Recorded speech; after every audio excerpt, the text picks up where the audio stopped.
Et bonjour, Moutassem Amour avec vous, bienvenue à ce nouvel épisode du podcast Pratiquer la méditation. Et aujourd'hui, j'ai le plaisir d'accueillir à nouveau Manon Jean. Bonjour Manon. Bonjour. Donc c'est ta deuxième fois que tu participes à ce podcast. Oui, avec plaisir. Et donc j'invite toutes les personnes qui n'ont pas écouté notre premier entretien à le découvrir. Comme ça, ils vont découvrir un peu ton parcours. Et en allant donc sur le blog, sur Pratiquer la méditation, faites une recherche Manon et vous tomberez sur le premier épisode. Et donc toi, Manon, tu t'occupes du programme Art Bon Cœur, où tu proposes un travail pour le bien-être des enfants à travers la méditation dans les écoles au Québec. Donc là, tu me disais, rien que cette année, tu as travaillé avec plus de 5000 enfants. Tu es aussi l'auteur de 3 ouvrages, eux aussi axés sur le bien-être des enfants, le bien-être émotionnel des enfants. Et donc aujourd'hui, j'aimerais qu'on parle ensemble de la confiance en soi pour les enfants. Donc comment aider un enfant à avoir confiance en lui. Et on va aussi en profiter pour parler de ta venue prochaine en Europe. Donc c'est la première fois que tu vas venir enseigner en Europe. Tu vas venir à Bruxelles en septembre, fin septembre, début octobre. Et donc on en parlera pour les personnes que ça intéresse. Alors, confiance en soi pour les enfants. Personnellement, j'ai pas d'enfants. J'ai 2 neveux, une petite nièce, âgés entre 3 et 7 ans. Et je vois par rapport à eux, par rapport à leurs petits copains, que déjà, il y a parfois un manque de confiance. Parfois, il y a la question de confiance en soi commence déjà à se manifester par rapport à l'école, par rapport à la réussite dans l'école, dans les exercices, dans les devoirs, par rapport aux aptitudes sportives. Et ces enfants sont parfois en difficulté. Et ce qu'on remarque aussi, c'est que les autres enfants peuvent être assez difficiles. Donc, ils ne les ménagent pas. Et donc, comment faire pour aider un enfant à avoir confiance en lui lorsqu'il commence à l'école, lorsqu'il commence à douter de ses capacités par rapport aux autres enfants? Oui. Mais je pense aussi que la question doit premièrement se poser à nous-mêmes en tant qu'adultes. Qu'est-ce qui fait qu'on perd constamment notre confiance ou qu'elle est à renouveler? Je pense que c'est vraiment en lien avec tout le sentiment de performance qu'on vit. Tout ce qu'on s'exige aussi en pensant que le bonheur est dans des accomplissements. Alors moi, je me suis posé cette question-là beaucoup aussi en tant que mère qui voulait être une mère performante pour avoir des enfants parfaits. Puis je me suis rendu compte que d'avoir cette pensée-là augmentait encore plus mon niveau de stress, mon agressivité même envers eux autres, puis faisait en sorte que notre relation devenait de plus en plus étroite, même très mince.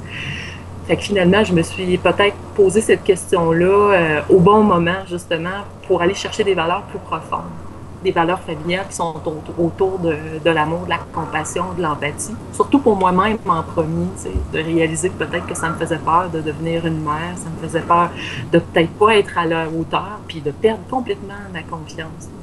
Alors moi, ce que j'observe beaucoup chez mes enfants, parce que moi je trouve que mon laboratoire est un peu à la maison avec mes enfants, parce que j'en ai 2, mais aussi dans les écoles maintenant avec les jeunes avec qui je travaille, puis le sentiment de confiance. Comment on amène ça chez les enfants, c'est qu'on leur apprend juste à se déposer. C'est un mot tellement grand, avec une grande importance, mais tellement insignifiant en même temps. D'apprendre à se déposer, c'est juste d'apprendre à reconnaître comment ça va à l'intérieur de nous. Puis plus on apprend à reconnaître ça, plus on apprend à développer un sentiment bienfaisant à travers la peur, la tristesse, l'inconnu, le doute. C'est ça qui fait en sorte qu'on devient de plus en plus confiant quand on apprivoise ces sentiments-là. Oui. Donc, Alors qu'est-ce que tu peux préciser par ce que tu entends quand tu dis déposer? Déposer par la respiration, par exemple.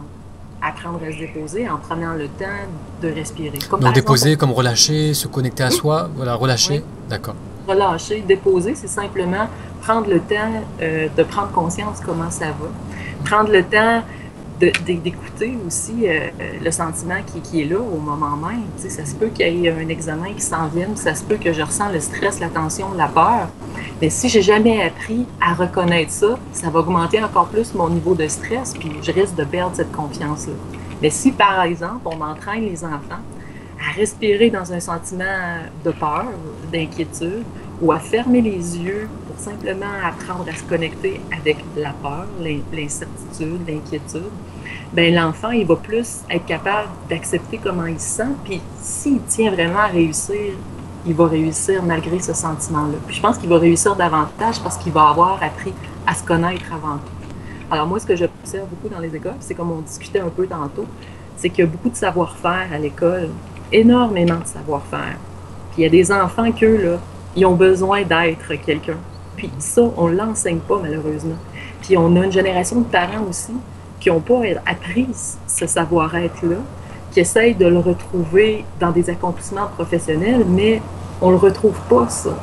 Alors, ça, c'est important aussi. Puis je crois que les enfants, souvent, ils sont là vraiment pour nous aider à retourner à la source.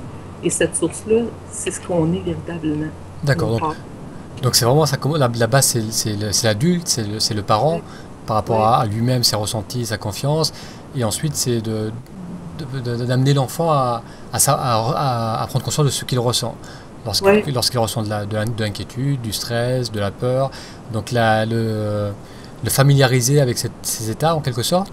Oui, parce que je vais juste t'interpeller une petite seconde, parce qu'on parle beaucoup de bonheur. Tu sais, on dit, ah, on recherche le bonheur, mais on prend jamais le temps de ressentir c'est quoi la joie et la paix.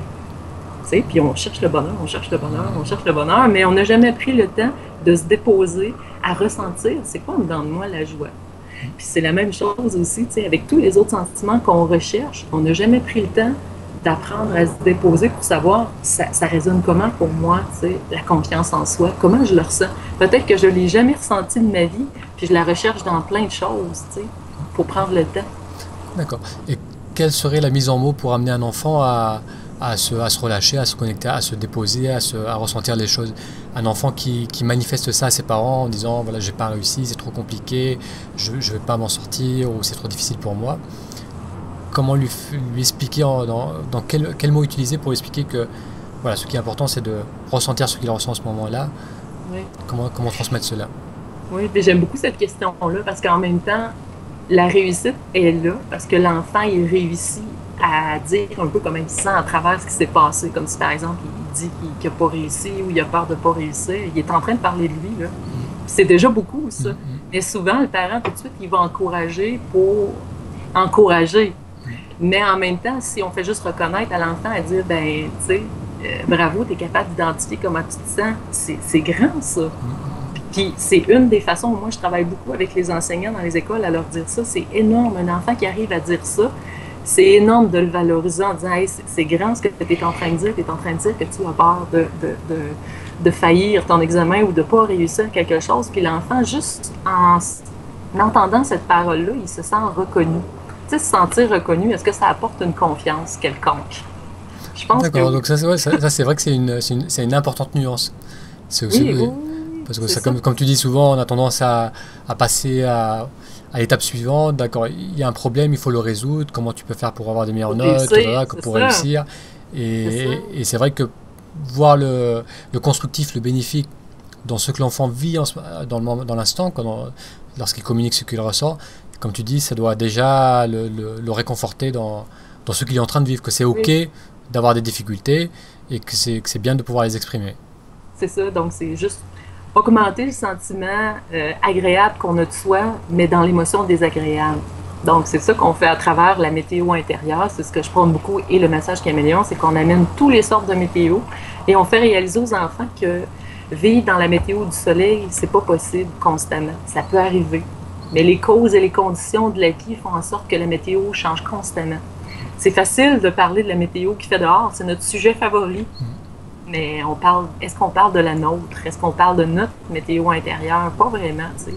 Puis il fait pas toujours beau, puis on chiale quand il fait pas beau dehors, mais nous aussi, c'est important de comprendre que il peut y avoir toutes sortes de météo qui arrivent à l'intérieur de nous par les causes et conditions qui nous chamboulent. Puis si on a de l'acceptation, puis on apprend à être bien dans le désagréable, c'est ça qui amène une confiance. Moi, je crois que la confiance doit être basée sur ça, d'apprendre à être bien dans le désagréable pour faire en sorte que la vie nous fait plus peur. Tu sais, avec tout ce qu'on entend aujourd'hui, il y a tellement de choses qui nous chamboulent qu'on peut juste comme apprendre à être bien dans le désagréable, être bien quand on a peur, être bien quand on est stressé, être bien quand on est anxieux, puis d'apprendre à se féliciter d'être bien là-dedans, ça augmente, ça amène un sentiment de joie, mais ça amène un sentiment de confiance puis d'estime personnelle parce que c'est renouvelable à tout instant.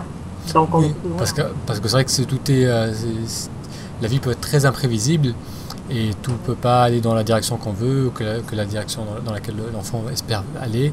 Ouais, et avoir ces outils pour être pour accepter d'être bien, même quand ça se passe pas comme on veut, c'est vrai que c'est quelque chose de plutôt sain et que tout le monde devrait avoir parce que les imprévus vont arriver, les inconvénients, les difficultés, la douleur, la maladie, ça fait partie de l'expérience humaine. Et c'est vrai que plus tôt on apprend à apprivoiser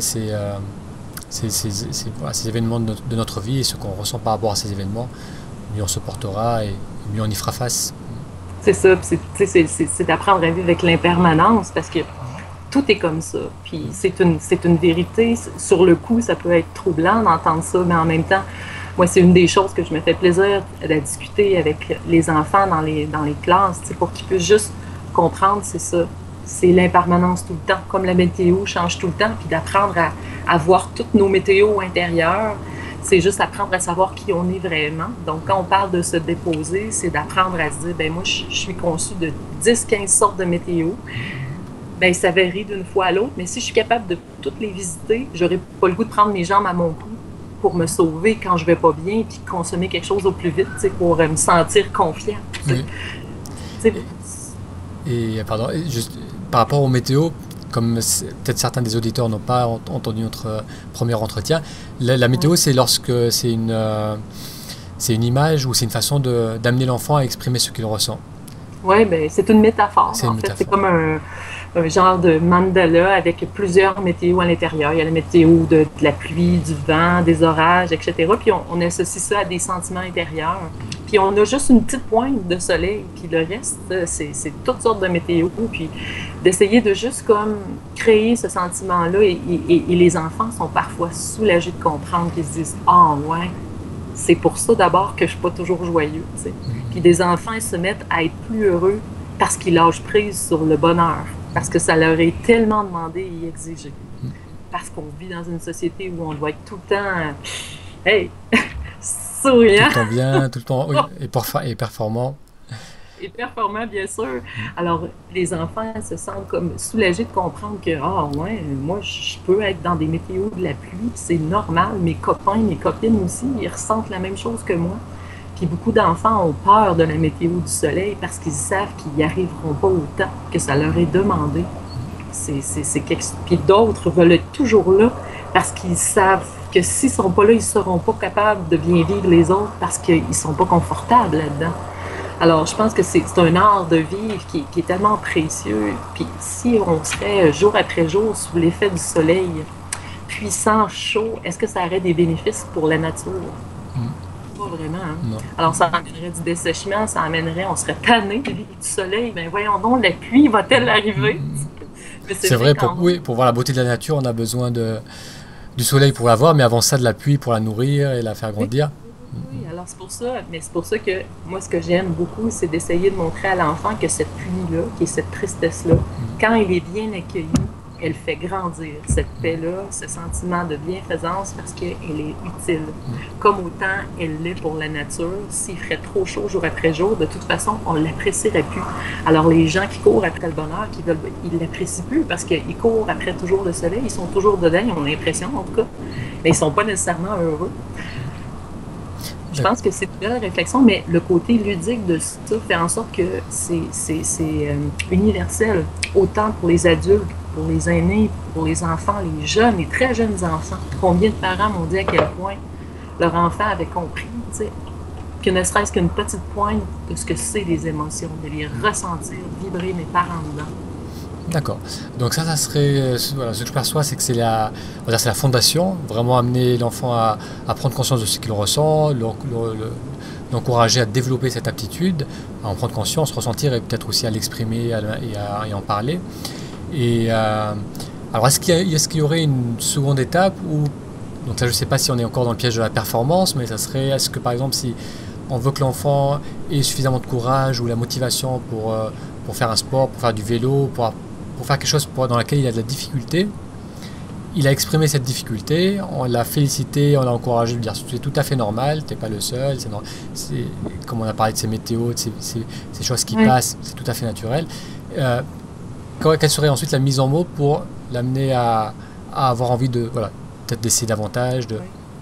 Bien, je pense aussi c'est que ça aide l'enfant à connaître vraiment qui il est. Si l'enfant, par exemple, il va faire du vélo, puis il a peur des chutes, mais il exprime cette peur-là, puis on reconnaît cette peur-là, mais si l'enfant, il aimerait vraiment faire du vélo, est-ce que tu penses qu'il va l'essayer quand même?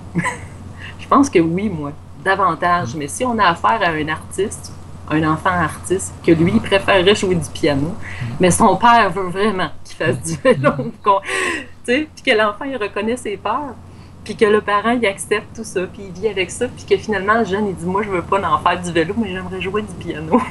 Tu comprends? Fait que, tu sais, je pense que ça aide beaucoup à l'enfant c'est ça, à reconnaître qui il est vraiment, puis ce qu'on veut, tu sais, c'est d'apprendre à être qui on est vraiment. Tu sais, quand on exploite nos valeurs profondes, puis nos talents profonds, on réussit, hein? On a une drive du tonnerre, puis on réussit. Oui, oui, c'est vrai, oui. C'est vrai que ça, c'est quand même fondamental que l'enfant puisse... Souvent, beaucoup d'enfants n'ont pas eu la chance peut-être d'aller assez profondément en eux pour connaître « Hey, moi, qu'est-ce qui me fait vibrer par en dedans? » Puis avant de se poser cette grande question-là, il a fallu peut-être des peines, des souffrances, des inconforts. Moi, je prône beaucoup ça parce que je me dis à quelque part, si on est capable de développer le savoir-être, mais aussi la sensation d'être bien dans le désagréable, moi, en tant que parent, ça me donne une confiance et une foi inébranlable envers mes enfants. Parce que je sais qu'ils vont avoir un pouvoir de résilience. Cette résilience-là, c'est de rebondir. Ça, et il la trouve en eux. C'est pas appuyé sur des croyances extérieures ou sur des choses qui vont changer, mais il la trouve au fond d'eux-mêmes. Ça, c'est vrai que je pense que c'est essentiel. En tant que parent, puis tu sais, dans les classes que je parcours avec les enfants, beaucoup d'enfants, justement, ils ont appris à reconnaître ces météos-là. Ils ont appris à s'aimer comme ils sont, puis ils ont cette résilience-là de dire, ben si je veux en faire du vélo, si je veux réussir, je vais rebondir. Cette résilience. Oui, parce que c'est vrai que c'est... bon, le vélo, c'était un exemple. Après, si on creuse un peu plus, ou si j'imagine certains parents qui sont face à un enfant qui est en difficulté scolaire, qui est tout petit encore, ou par exemple, qui ne sait pas encore suffisamment lire ou faire les bases, et bien sûr, l'enfant, on peut pas se permettre d'arrêter maintenant parce que ça lui plaît pas. Donc est-ce que le simple fait de l'amener à se connecter à lui-même et à accepter ce qu'il ressent, est-ce que ça va suffire à faire le pas ensuite et à se concentrer à l'école ou à se focaliser ou... Ben, moi, je crois sincèrement qu'est-ce qui va faire en sorte qu'il va aider l'enfant, c'est que ça va enrichir des relations entre le parent et l'enfant. Souvent, l'enfant, il a besoin de cette relation-là, mais parfois, elle n'existe pas. Pourquoi? Parce qu'on est dans une vie effrénée et en tant que parent, on n'a peut-être pas assez de temps pour prendre ce temps. Donc, un enfant qui a des difficultés scolaires ou un enfant, par exemple, qui ne veut plus aller à l'école, puis il est en maternelle ou en première année, mais si le parent prend le temps d'être à l'écoute de ça, c'est qu'il y a des... Tu sais, un enfant qui commence à avoir des difficultés, mettons, cognitives ou etc., il faut prendre le temps aussi d'être à l'écoute de ça. Il y a peut-être des difficultés autres que ça, mais moi, je dis que quand il y a quelque chose au niveau relationnel entre un parent et un enfant, il y a un lien de confiance qui se tisse, puis ça peut faire une différence. Tu pourrais être surpris de ce que tu vas entendre. Peut-être que l'enfant, il vit des choses, mais il n'en avait jamais parlé. Peut-être que des fois, c'est dans son imaginaire aussi qu'il vit des choses. Mais s'il n'a jamais le temps d'en parler, moi, je pense que c'est tout le côté relationnel. Puis c'est pour ça que je prône beaucoup le toucher aussi, parce qu'un enfant qui est touché, c'est un enfant... Le toucher, c'est le premier mode de communication qu'on a eu, le premier sens qui est né en nous. Alors, quand on ressent ce sens-là, quand on est en contact avec ce sens-là, on a l'impression de rentrer en relation avec nous pour ensuite rentrer à la relation avec les autres.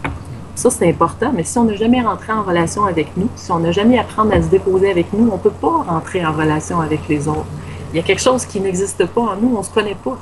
Fait qu'on est comme un peu, excuse-moi l'expression, poker face. Là. On ne sait pas trop ce qui se passe, puis on pense qu'on est comme ça parce qu'on a regardé chez les voisins. Ça donne mal quand les voisins performent, hein? C'est vrai que tu portes par rapport à tes ateliers, tu portes une importance assez grande au niveau du massage, au niveau du toucher. Oui, c'est vrai que ça peut être aussi une voie d'accès pour les parents. Par exemple, un parent qui est surmené, qui est fatigué, qui n'est pas forcément disponible, ça reste quand même beaucoup plus, ça peut être plus facile pour lui de simplement toucher, prendre l'enfant dans ses bras, le masser, avoir ce premier contact tactile, et après peut-être que ça peut ouvrir la porte à une plus grande communication, à une relation plus vraie.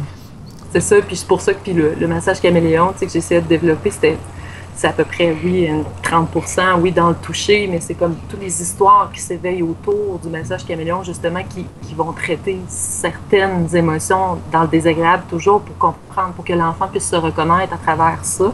Puis que durant tout le massage, justement, il y ait une discussion de l'animal parce que l'enfant se reconnaît là-dedans. C'est ça qui est important. Ce qu'on veut, c'est de développer le toucher sain, nourrissant, mais aussi de développer l'intention aimante. Ça, c'est grand, ça, tu sais, de développer l'intention, faire quelque chose avec une intention. Une intention, un désir. On fait les choses rapidement. Aujourd'hui, on fait les choses trop rapidement. L'intention n'est pas nécessairement là. Les enfants sont là physiquement, mais ils ont la tête ailleurs. Alors, quand on essaie de faire, par exemple, le massage caméléon, on ramène l'intention dans le moment même. Puis, ne serait-ce que c'est juste une minute, bien, cette attention-là, elle a été là. C'est de l'entraînement. C'est comme n'importe quoi. Hein? Tu sais, les enfants, il faut les entraîner à être attentifs. Il faut les entraîner à être aimants. Il faut les entraîner à être patients. Comme nous, en tant qu'adultes, on doit le faire aussi, parce que moi, je m'entraîne très fort pour être patiente avec mes enfants. mais je développe une estime et une confiance en moi à chaque fois que je le fais, parce que c'est une valeur qui est profonde et importante pour moi. Oui, c'est vrai qu'habituellement, on a tendance à prendre les enfants, à les mettre dans des cases horaires où le matin, il faut faire ça, à l'école, il faut faire ça, le soir, on a tant de temps pour manger, tant de temps pour faire ça. Et comme tu dis, on leur demande d'être attentif à ce qu'ils font, mais c'est presque sous la pression, et c'est vrai, ils subissent souvent l'action, puisque c'est pas une action qui est choisie avec le parent. Comme tu disais, on va mettre l'intention sur une histoire, sur une thématique, sur un ressenti, et c'est plus ils sont en train de comme ils courent, les parents courent, les enfants courent avec, et c'est pas étonnant ensuite qu'ils se perdent, qu'ils ne savent plus ce qu'ils veulent, qu'ils savent plus, qu'ils n'arrivent pas à se focaliser dans quelque chose. Mais en même temps, il n'y a pas de formule magique là-dedans. Donc, c'est pas du tout cuit, il n'y a pas de formule magique là-dedans, parce qu'il faut vraiment, vraiment être convaincu, tu sais, en tant qu'être humain, qu'on est rendu là dans notre vie. Puis justement, je pense que la souffrance est là pour ça. Quand il arrive des événements perturbateurs dans notre vie, où tout s'écroule, où on prend conscience qu'on devrait peut-être plus être, justement, qu'on se sent vide par en dedans. Puis ça, c'est des belles prises de conscience majeures qui changent nos vies, tu sais, parce que, tu sais, surtout les mères aujourd'hui qui deviennent mères, on a l'impression parfois que ça va être tout bleu, tout merveilleux, tout rose, tout facile. Mais moi, ça a été la plus grande prise de conscience dans ma vie, là, 12 ans à peu près, où finalement, pour moi, ça a ébranlé ma vie d'être une mère. Je pensais que ça allait être facile, mais ça a été très, très difficile. Mais je me disais en même temps, ce que je veux, c'est un sentiment d'amour profond puis que je recherche dans ma vie pour que je sois épanouie. Puis c'est ça que j'ai réussi à retrouver avec mes enfants, mais ça a été difficile parce qu'il a fallu que j'enlève cette carapace-là qui était en moi, qui m'empêchait d'aller vers là. Mais à quelque part, aujourd'hui, je veux rien vendre, tu sais, en étant facile, etc.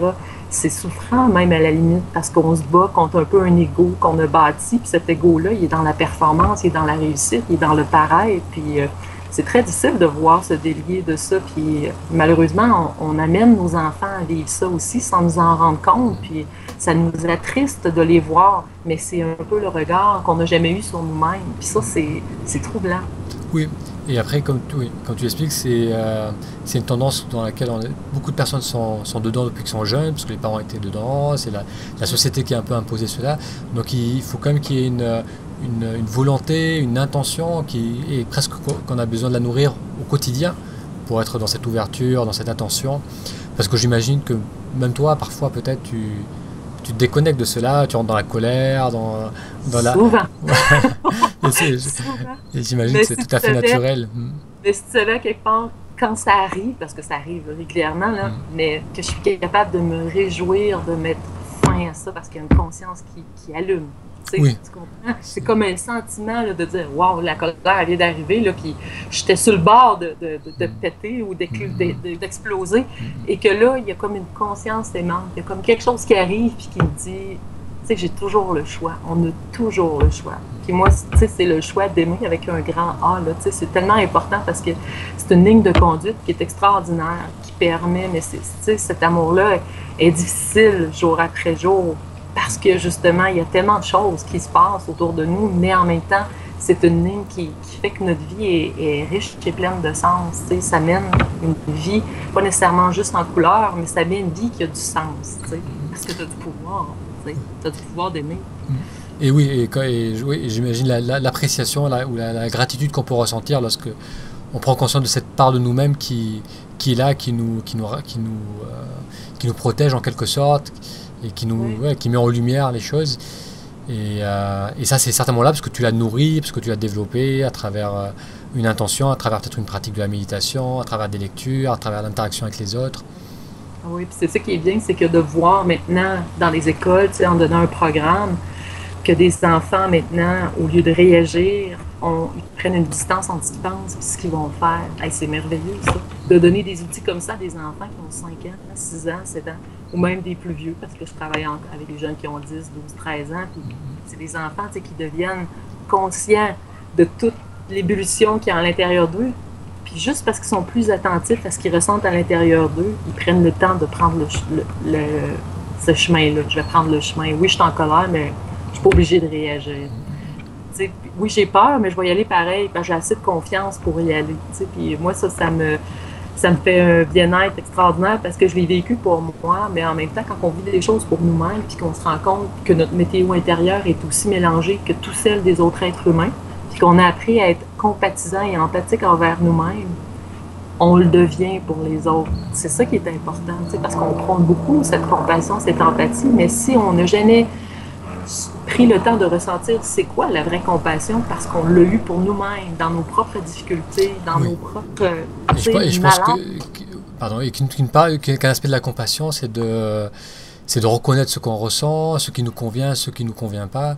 Et comme tu disais, si la première émotion qui monte, la colère par rapport à quelque chose d'extérieur, on se laisse emporter dans des actions, dans des choix qui ne nous correspondent pas, c'est là où on n'a pas de la compassion envers soi-même, c'est là où on ne se respecte pas, et ultimement on va se faire souffrir. Donc cette capacité à plonger en soi, et à ressentir ce qu'on... Oui, puis de reconnaître, comme juste, mettons, on parlait de colère tantôt, de reconnaître que ça a sauté, là, je l'ai eu, la colère, puis j'ai crié après mes enfants, mais qu'après un certain temps, je suis capable de venir m'asseoir avec cette colère-là, puis de reconnaître qu'elle était là, mais d'avoir assez d'amour pour moi-même pour juste comprendre que c'est la nature de mon esprit, c'est des perturbations mentales qui arrivent, mais d'avoir assez d'amour pour soi, d'accepter ce qui vient d'arriver aussi, puis d'être capable de se réjouir de ce qui était en train d'arriver là au moment même, cette compassion pour soi. Puis après ça, quand on voit la colère arriver chez d'autres personnes, on est vraiment aimant pour vrai. Parce que puisqu'on le fait des fois nous-mêmes, on a plus d'amour véritable pour les autres. Puis les enfants, ils ont une grande facilité à faire ça. Parce que souvent, ça arrive dans les classes où les jeunes, quand ils acceptent de parler de leur météo intérieure, et que les autres, on voit à quel point ils deviennent aimants instantanément parce qu'ils ont de l'empathie pour le petit ami qui dit que sa météo est dans la tristesse ou dans la pluie, par exemple. Mais cet enfant-là, il ressent l'empathie, la compassion des autres, puis qu'il accepte de le prendre, il va le donner aussi. Tout le monde est fait dans cette dimension-là, puis c'est beau, l'être humain est merveilleux, quand il apprend justement à déployer ces vertus-là. Et donc c'est ce que tu proposes dans les écoles, et c'est ce que tu vas bientôt proposer aussi à Bruxelles. Donc c'est c'est une bonne façon de passer à cette prochaine venue que tu vas avoir en septembre-octobre. Et donc tu vas proposer deux formations, un travail par rapport au météo intérieur et un travail par rapport au massage caméléon. Et alors, donc à qui s'adresse ce programme? Bien, cette formation, elle s'adresse particulièrement aux adultes. Donc, je viens vraiment pour donner de la formation, un 6 heures de cours sur la météo intérieure et un 6 heures de cours sur le massage caméléon. C'est vraiment suite à beaucoup de gens de la France, de l'Europe, qui m'envoient des courriels. Ils ont acheté les livres parce que maintenant, on les distribue en Europe. Puis, suite à ces demandes-là, bien, ça me fait vraiment plaisir d'y aller parce que j'ai une passion, mais en même temps, j'ai comme une mission de vie qui est là. Puis ce que je veux, c'est donner cette information-là, la même information que je donne au Québec, Canada dans les écoles parce que j'ai travaillé fort à fonder mais à créer un programme super facile puis en même temps ludique pour que les parents puissent l'utiliser à la maison et que les enseignants puissent l'utiliser à l'école, que les psychologues puissent l'utiliser dans leurs interventions, que les orthopédagogues. En fait, ça s'adresse à tous les professionnels, les parents, même les grands-parents qui aimeraient venir aussi. Donc, c'est vraiment la première. Il y a une journée qui est le 27 septembre, qui est dédiée, parce que le 27 septembre, à Bruxelles, il y a une journée de congé. C'est un mardi. Puis, on a décidé de faire ça cette journée-là, parce qu'il y a beaucoup d'enseignants qui vont être en congé. Et puis, cette journée-là est dédiée au massage caméléon. Donc, on apprend les 8 techniques, mais c'est vraiment en lien avec la pleine conscience.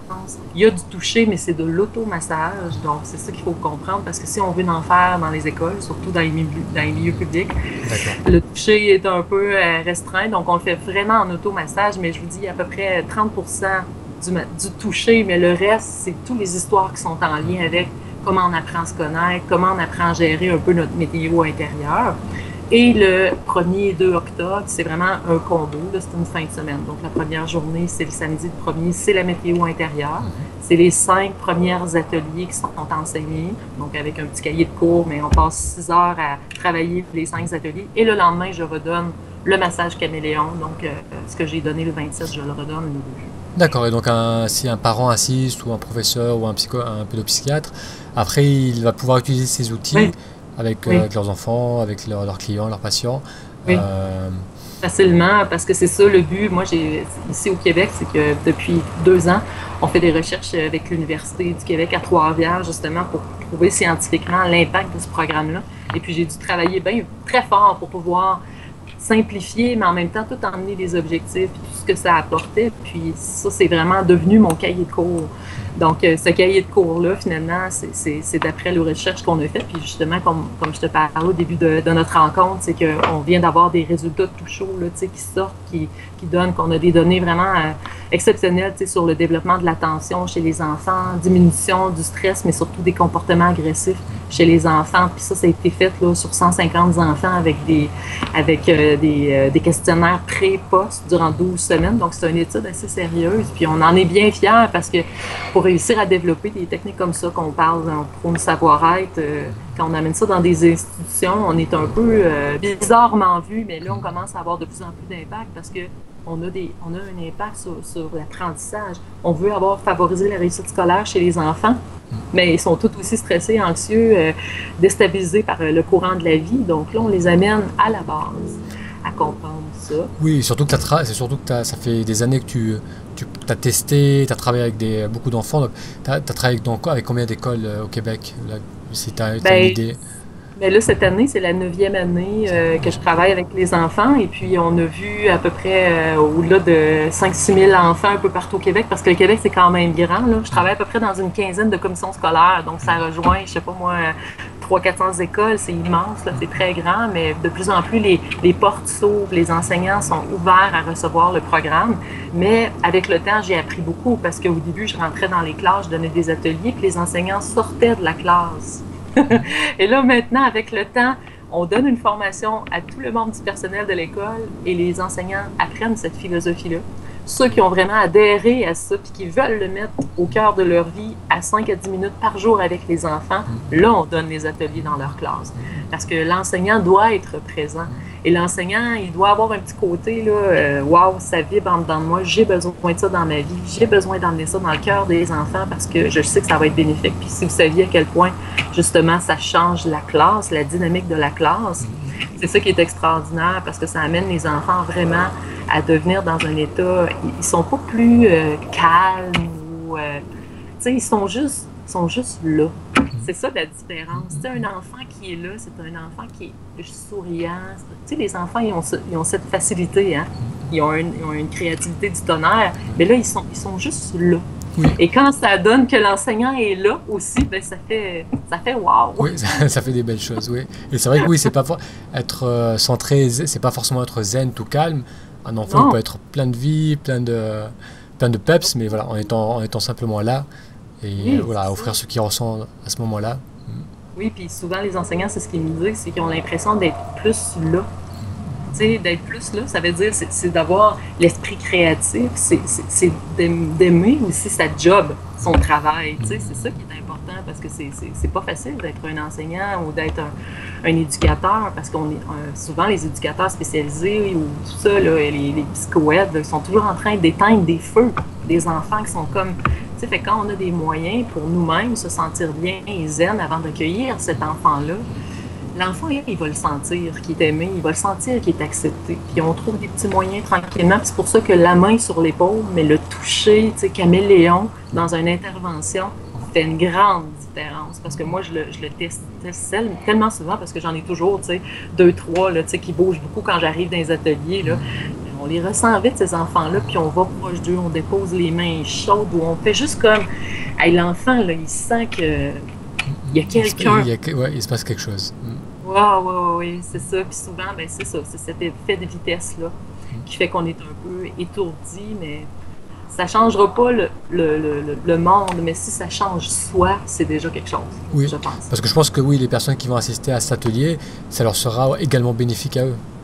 Et c'est ça le premier but, parce que c'est ça que j'écris dans un de mes livres, La météo intérieure, c'est que avant de vouloir aider l'enfant à changer sa météo intérieure ou à travailler avec sa météo intérieure, vous devez le faire vous-même pour comprendre à quel point c'est pas facile. C'est vrai. Si, tu sais, il y a une personne dernièrement qui me disait, en tout cas, une maman, là, elle avait un enfant de 6 ou 7 ans, puis elle me disait qu'elle avait acheté le livre du nuage noir à son fils. Puis elle disait que ça fonctionnait pas toujours. Je disais, ben heureusement, moi non plus, ça fonctionne pas toujours avec mes enfants. Puis de toute façon, quand ça fonctionne pas, ben je le fais pour moi-même, puis je me sens heureuse de le faire parce que j'aime encore plus mes enfants. Tu sais, fait que souvent, les gens achètent des affaires pour des formules magiques en pensant que tout va être réglé, mais ça fonctionne pas comme ça. Puis je suis réaliste parce que c'est pas toujours dur, c'est pas toujours facile, excusez, d'être équilibré. Puis je pense que de toute façon, c'est pas comme ça. Hein, on parlait d'impermanence. Oui, après ce que la personne est en train de vivre en ce moment, ça peut. Il y a des phases, on passe par des phases. Il y a des moments où on est très sollicité, où c'est plus difficile. Des moments où on est un peu plus disponible et oui, être un peu tolérant envers soi-même, bienveillant envers soi-même et voilà, essayer petit à petit de changer un peu cette dynamique et de tourner un peu l'attention vers soi plutôt qu'être dans la réaction et dans la course continue. Parce qu'on parlait un peu du départ de la confiance en soi. D'avoir confiance en soi, on a l'impression c'est d'être ferme, c'est d'être fort, et tout ça. Mais moi, je crois véritablement que la confiance est dans le lâcher prise. Quand on lâche prise, lâcher prise, c'est de laisser aller la résistance. On est qui on est. T'sais. Si moi, je sens que je suis quelqu'un de gourmand, si je résiste toujours à cette gourmandise-là, ça va toujours me déranger. Mais si je lâche prise avec cette gourmandise-là, puis que je célèbre cette gourmandise-là, on dirait que j'ai comme le goût de plus me freiner parce que je veux en profiter plus longtemps. Non, mais c'est vrai, pareil. C'est vrai. Alors, le lâcher prise va automatiquement avec cette confiance en soi. Il ne faut pas être dans la résistance, mais c'est un art. Oui, c'est un art. Et c'est vrai que oui, même, et surtout en tant qu'adulte, soit on se crispe parce qu'on veut être de telle façon, être confiant ou manifester tel trait ou telle aptitude, on se crispe et là on ne sait plus, on perd l'accès à nos ressources, on perd notre humour, on perd notre intelligence, on n'est plus soi-même. Et c'est vrai que oui, une bonne définition de la confiance, c'est comme tu disais, c'est être relax, lâcher prise, être soi-même, piocher dans ce qu'on a déjà, on est capable d'interagir avec les autres parfaitement comme on est déjà aujourd'hui. Et voilà, et c'est vrai que c'est pas dans la projection de qui on devrait être ou de ce qu'on devrait faire. C'est ça, puis c'est fabuleux parce que souvent j'emmène beaucoup les enfants dans leur imaginaire, puis on parle beaucoup du cerveau, hein, c'est important de comprendre qu'on a un cerveau, puis on a de l'impact là-dessus, puis ça arrive même souvent, on fait un exercice de visualisation, puis un enfant lui avait dit qu'il avait vu son cerveau, il était tout noir, puis on lui donne un nom, puis il avait décidé d'appeler araignée. Araignée noire. Puis avec le temps, avec les ateliers, plus les ateliers suivaient, on faisait souvent des exercices juste de se centrer, d'apprendre à respirer, d'être bien, d'être calme. Puis à un moment donné, il est venu me voir, puis il m'a demandé, il dit mon cerveau, je pense qu'il n'est plus de la même couleur, puis est-ce que je pourrais le changer de nom? Il avait vu de la couleur apparaître tranquillement pas vite, puis il a décidé de changer de nom. Jusqu'à un moment donné, il s'est appelé Arc-en-Ciel. Ah, donc une belle transformation. Une belle transformation, puis tu sais, un coup qu'un enfant a vu quelque chose dans son esprit, tu lui enlèveras jamais ça. C'est sa certitude. C'est grand, hein? Puis c'est sûr, un coup qu'on a une prise de conscience, puis pourtant le monde nous l'avait dit là, depuis fort longtemps. Mais là, à un moment donné, l'éclair, elle arrive en dedans et la prise de conscience arrive, ça va changer ta vie là, parce que tu l'as conscientisé. Alors, un jeune enfant de cet âge-là, qui lui, probablement avait une estime personnelle et une confiance en soi très petite, avec le temps, plus il a plongé au cœur de son cerveau noir, ben, je pense qu'il a décidé de mettre de la couleur. Par lui-même, par amour pour lui. Puis, à un moment donné, ben, il s'est appelé arc-en-ciel, son cerveau. Puis, je suis convaincue que cet enfant-là, il a cette croyance-là, tu sais, en lui-même, son estime, sa confiance a grandi. Puis, parce qu'il l'a ressenti en lui, par choix, c'est lui-même. Puis, oui, c'est pas quelque chose qui est imposé de l'extérieur. Et c'est comme le cerveau noir, araignée, c'est pas forcément associé à quelque chose de mauvais, mais voilà, c'est ce que lui perçoit à ce moment-là. Et cette transformation, elle s'est faite en lui sans imposer ou vouloir amener soit content, soit des couleurs. Non, ça se fait naturellement. Oui, ça se fait tranquillement parce que moi, j'y avais posé cette question-là. Je dis, c'est noir, puis ça s'appelle araignée. Comment tu te sens avec ça? Ben, il dit, il est laid comme moi. Ah. Voilà, il est laid comme moi. Tu sais. Ben, je disais, peut-être qu'avec le temps, plus on va y aller, plus tu vas t'apercevoir qu'il y a peut-être des choses que tu n'as pas vues. Tu sais, ça reste marqué pour nous aussi en tant que personne. Puis un enseignant, tu sais, qui entend ça, parce qu'elle était dans la classe, ça vient la chercher, hein. Puis ça fait en sorte que la relation change, parce que la personne n'a peut-être jamais vu cet enfant-là, puis pourtant, c'était le petit Anna là, qui était dans la classe. Mais là, pour une première fois, peut-être qu'elle a ouvert son cœur parce qu'elle a entendu quelque chose qui l'a touché, tu sais. Puis souvent, c'est ça qui arrive. Les enfants se disent, ils se permettent de parler d'eux-mêmes, puis ils ne l'avaient jamais fait auparavant parce que malheureusement, ils n'ont pas de place pour le faire, peut-être. Oui, c'est vrai que là, montrer de la vulnérabilité, c'est quelque chose que très vite on apprend à... Puis pourtant, des fois, pourtant, ça peut être un enfant d'une famille très bien nantie, là. Mais il y a tellement un sentiment, peut-être, d'avoir l'impression qu'il faut qu'il performe, puis qu'il y a des exigences très élevées. Mais lui, il se sent tellement araignée noire dans son cerveau noir parce qu'il sait qu'il est peut-être, il n'est pas capable d'être à la hauteur de ce qu'on lui demande. Il garde ça secret à l'intérieur de lui, puis malheureusement, il s'enligne dans une direction qui est un peu négative. T'sais. Alors, des fois, il faut avoir comme une place. Puis souvent, des fois, on est des meilleurs intervenants avec d'autres enfants qu'avec nos propres enfants. J'imagine, oui. Donc, oui, parce que nos enfants, ça nous déchire, ça nous fait mal. On se reconnaît à travers ça, puis on n'aime pas toujours ça. Mais des fois, on est probablement des meilleurs intervenants avec des gens à l'extérieur. C'est pour ça que moi, mon travail est très riche, parce que je me dis, oh mon Dieu, c'est important ce que je fais là, parce qu'on est plus neutre émotionnellement aussi. Hein? Oui, j'imagine. Oui. Malgré que le cœur est toujours là quand même. Et donc on va dire pour conclure, le programme que tu vas proposer, est-ce que tu recommandes de lire les livres avant de participer à ton programme? Pas nécessairement, mais je sais que les gens, en tout cas à date, qui se sont inscrits, ont tous les livres parce que c'est comme ça que j'ai réussi à les contacter, ces gens-là. Mais non, pas nécessairement, parce que c'est vraiment quelque chose de facile. Mais même avec la lecture des livres, il y a comme autre chose aussi qui va se glisser à partir de ça, parce qu'il y a comme un manuel de cours que je vais fournir. Mais en même temps, ça peut être utile de l'avoir lu comme non plus. Là. Donc, je recommande pas... c'est la présence, puis en même temps, c'est de venir pour soi. C'est ça qui est important, c'est de venir pour soi, pour avoir le goût d'aller vers soi, pour aller vers l'autre. Ça, c'est important parce que, être un bon parent, c'est de désirer avant tout rentrer en relation avec soi pour être avec l'autre aussi. Puis ça, souvent dans les journées de formation, c'est quand même 6 heures, puis je vais dire une expression québécoise, mais je ne mâche pas mes mots. Donc, souvent, je vais aller en profondeur dans des choses pour justement permettre. Puis je me le suis permis à moi-même parce que je trouve que ça a été pour moi un plongeon nécessaire. Puis c'est ça que j'essaie de faire, d'aller vraiment plonger la personne au cœur de ce qu'elle est pour qu'elle ait juste le goût de le savourer. Ça peut être désagréable un brin, ça peut être agréable, je ne sais pas. Mais pour qu'elle puisse aussi trouver la direction pour amener son enfant dans cette lignée ou ses étudiants ou quoi que ce soit. Là. Donc, c'est pas nécessaire. Donc, ça va être un grand apprentissage tous ensemble. Oui, c'est une expérience à vivre et je pense par rapport à tout ce que tu as déjà partagé, la plupart des personnes vont avoir une bonne idée de la couleur que ça va avoir, de la direction que ça va prendre. Et comment les gens peuvent avoir plus d'informations par rapport à ces programmes, comment on fait pour s'inscrire? Oui, ben c'est ça, c'est par le biais de mon site internet sur arbrencœur.com. Donc, probablement que tu vas pouvoir le glisser. Arbrencœur.com, les inscriptions se font en ligne. Donc, D'accord, donc arbrencœur.com. Oui, arbrencœur.com. D'accord, je mettrai le lien aussi sous cet entretien.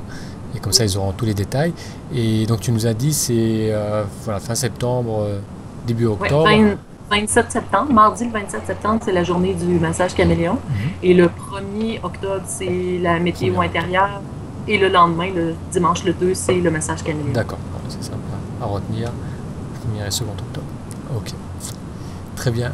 Manon, merci beaucoup encore pour avoir partagé tout ce que tu viens de partager avec nous. Et donc j'invite tout le monde à déjà aller voir ton site. Comme ça, ils vont découvrir encore plus d'informations par rapport à ces stages, par rapport à ces formations. Et je te remercie encore une fois pour ton temps et ta générosité. Et je te dis à bientôt. Merci beaucoup. Bonjour.